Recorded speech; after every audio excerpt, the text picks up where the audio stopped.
నమస్తే శ్రీమాత్రే నమః శ్రీ కృష్ణాయ నమః. భక్తి ప్రేక్షకులకు స్వాగతం సుస్వాగతం.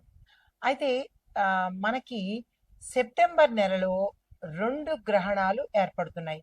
మొదటిది 7వ తారీఖు చంద్రగ్రహణం ఏర్పడింది. అది ప్రత్యక్షంగా చూసే సంపూర్ణ రాహుగ్రస్త చంద్రగ్రహణం. అయితే ఇప్పుడు సెప్టెంబర్ 21న పితృపక్షాల సమయంలో సూర్యగ్రహణం ఏర్పడుతోంది. అయితే చాలా మందికి ఇది అనుమానం రావచ్చు. ఇది ప్రత్యక్షంగా కనబడేదా, పాక్షిక సూర్యగ్రహణమా అనేది మనకి ఒక డైలమా పరిస్థితి ఏర్పడింది. అయితే దీనివల్ల మనకి ఏ సమయంలో పడుతోంది, ఎలాగ జాగ్రత్తలు తీసుకోవాలి, ఇది దేశకాలమాన పరిస్థితులను బట్టి ఎట్లా ఉండబోతోంది అనే వివరాలన్నీ ఇప్పుడు మనం తెలుసుకుందాము.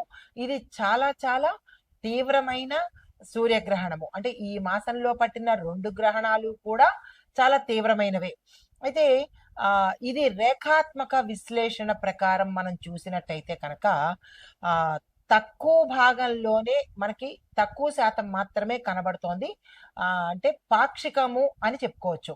అయితే ఈ గ్రహణము ప్రధానంగా దక్షిణ గోళంలోనే ఏర్పడుతోంది. అక్కడ మాత్రమే స్పష్టంగా కనబడుతోంది. అంటే దక్షిణ గోళం అనగానే ఏ దేశాలు వస్తాయంటే కనుక న్యూజిలాండ్, ఆస్ట్రేలియాలోని తూర్పు ప్రాంతము అంటే ఈస్ట్ సైడు, అంటార్కిటికా, దక్షిణ పసిఫిక్ ప్రాంతాలలోనూ కనబడుతోంది. అంటే ఎక్కువ భాగం అక్కడ కనబడుతోంది. భారతదేశంలో మాత్రం మనకి ఇది కనపడే అవకాశం లేదన్నమాట. అయితే అక్కడ పరంగా అంటే అక్కడ వాళ్ళకి కూడా తెలియాలి కదా ఈ అంశాలు. ఇది మొదటి స్పర్శ అంటే ఫస్ట్ టైము మనకి యూటీసీ స్టాండర్డ్ ప్రకారము 17.30 ఈ సమయంలోను అంటే వాళ్ళ టైం ప్రకారము. అయితే కనిష్ట గ్రహణము 19:43 యూటీసీ ప్రకారము. చివరి స్పర్శ ఆ సమయము 21:54 యూటీసీ ప్రకారంగా. అంటే ఈ సమయాలు మనకి ఐఎస్టి అంటే ఇండియన్ స్టాండర్డ్ టైమింగ్స్, ఇది వాళ్ళ టైమింగ్స్ కాబట్టి అక్కడ చూసే ప్రేక్షకులకు ఈ సమయాలను అందుబాటులోకి ఇచ్చానన్నమాట.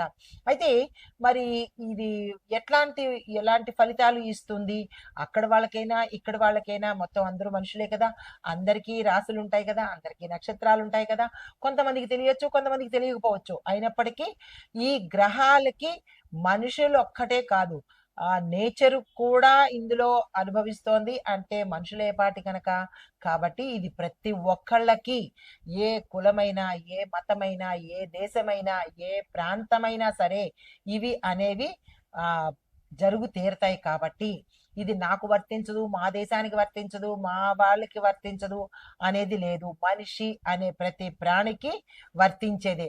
అయితే మరి జాగ్రత్తలు తీసుకోవాలి. ఈ పాక్షిక గ్రహణము కన్యా రాశిలో సూర్యుడికి సంబంధించి ఏర్పడుతోంది కాబట్టి మరి శాస్త్ర సంబంధిత ఆస్ట్రాలజీ ప్రకారము కొన్ని మార్పులకు దారితీస్తుంది. అది ఏ ప్రాంతమైనప్పటికీ చాలా చేంజెస్ వస్తాయి. గ్రహణాలు అంటేనే చేంజెస్ వస్తుంది, ప్రకృతిలోనూ మనిషిలోనూ కూడా.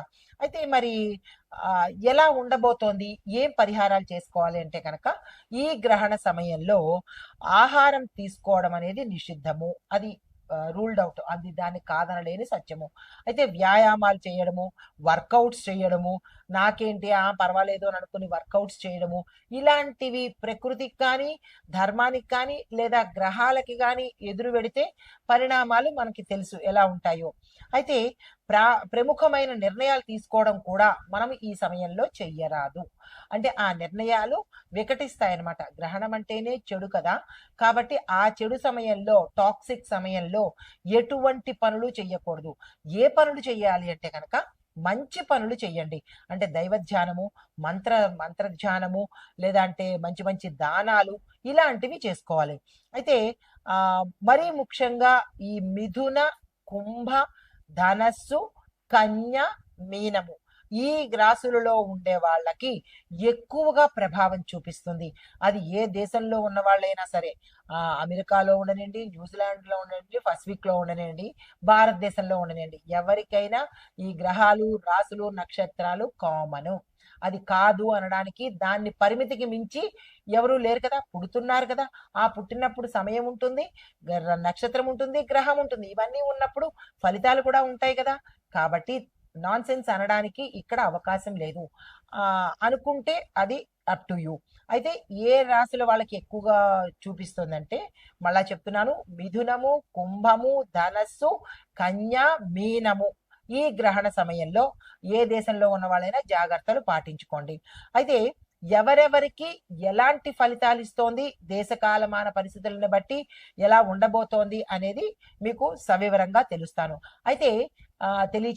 అయితే ఈ రాశులకి ఎలా ఎలాంటి జాగ్రత్తలు తీసుకోవాలి అంటే కనుక, ముందుగా జాగ్రత్తలు ఏం తీసుకోవాలంటే, గ్రహణ సందర్భంగా నిర్ణయాలు తీసుకోవద్దు, ఆర్థిక వ్యవహారమైన లావాదేవీలు జరపవద్దు, బాధ్యతలు ఏదైనా అంటే ఆ సమయానికి చేయవలసిన పనులు వాయిదా వేసుకోండి. తర్వాత పరిహారంగా ఏం చేయాలంటే, సూర్యోదయం అయిన తర్వాత సూర్యుడి జపము, సూర్యుడి ఆరాధన, సూర్యుడి మంత్రము చేసుకోవడము, అనుష్ఠానం చేసుకోవడము, దాన ధర్మాలు చేసుకోవడము, ఇలాంటివి చేసుకోవాలి. అయితే ఈ సమయంలో మీరు నిష్టగా నియమంగా ఉండాలి. ఏది పడితే తినేయడము, మాంసము, మద్యము, ఇంకా ఇతరత్ర చెత్త చెదారాలు ఇలాంటివేవి పాటించకండి. దాని ఇంపాక్ట్ కూడా మీరే అనుభవించవలసి వస్తుంది.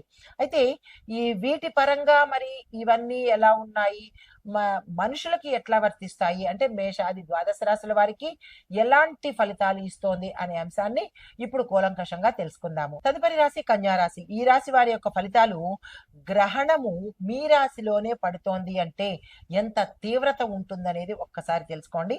అయితే ఆరోగ్యం మీద శ్రద్ధ పెట్టండి. అనారోగ్యం దెబ్బతినే అవకాశం ఉంది. అంటే ఆరోగ్యం దెబ్బతినే అవకాశం ఉంది. అనారోగ్య సమస్యలు చాలా తీవ్రంగా కనబడుతున్నాయి. అధిక ఆత్మవిశ్వాసము అంటే మీలో ఆత్మవిశ్వాసము, కాన్ఫిడెన్స్ తగ్గిపోతుంది, నీరసించిపోయే అవకాశం కనబడుతోంది. ఏ పనిలోనూ శ్రద్ధ ఉండకపోవడము, నిస్సత్తువుగా ఉండడము, నిరాశగా ఉండడము జరిగే అవకాశాలు కనబడుతున్నాయి.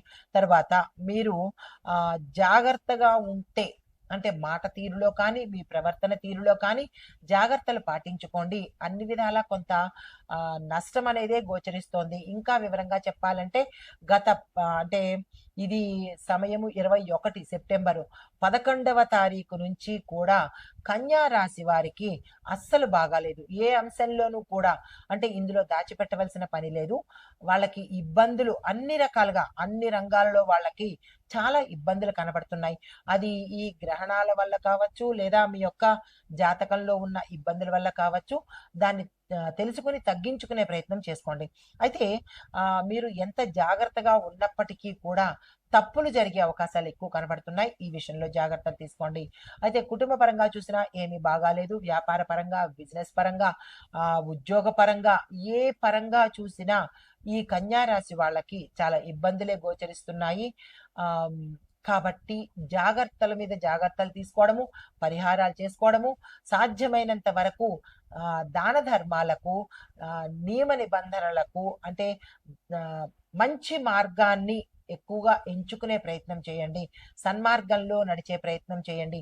అంటే నేను సన్మార్గంలో లేనా అని మీకు తప్పుగా అనిపించవచ్చు. ఎంత సన్మార్గంలో ఉన్నప్పటికీ ఇంకా దాన్ని ధార్మికంగాను, సేవపరంగాను, దైవపరంగాను ఉండే ప్రయత్నాలు చేసినట్టయితే కనుక కొంత సానుకూలంగా ఉండే అవకాశం కనబడుతోంది. ఈ విషయంలో జాగ్రత్తలు తీసుకోండి.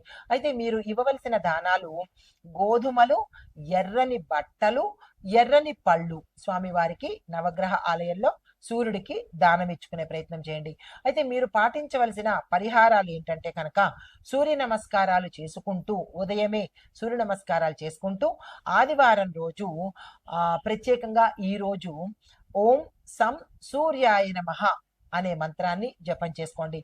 నోరు తిరిగిన వాళ్ళు, అనుష్ఠానం చేసేవాళ్ళు ఓం ప్రాం ప్రీం ప్రౌం సహ, దీంతో పాటు అంటే ద్వాదశ ఆదిత్యులు ఉంటారు కదా, అంటే స్వామివారికి 12 నామాలు ఉన్నాయి.